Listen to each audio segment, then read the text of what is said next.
Labvakar! Labvakar! Šodien 100 gramu kultūra apspriedīsim politiku. Ko jūs domājat par pašreizējo ekonomisko stāvokli valstī? Tur visi jāpiesēdam pie darba, visiem jāiet pie darba, visiem būtu jābūt stingriem, visiem politiķiem jāiet strādāt. Kā jūs domājat, kurš ir vainīgs pie krīzes valstī? Nezinām.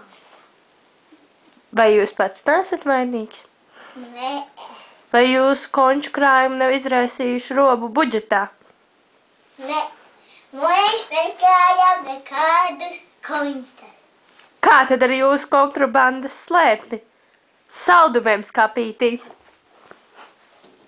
Ahā, šeit ir redzams košļenes. Kā jūs to izskaidrosiet? Tur tās zogu baktērijas aiziet. Tur, tāpēc es mazgāju. Jūs esat pieķerts. Jūs esat izraisījis krīzi valstī. Nesam. Zatlers ir izraisījis.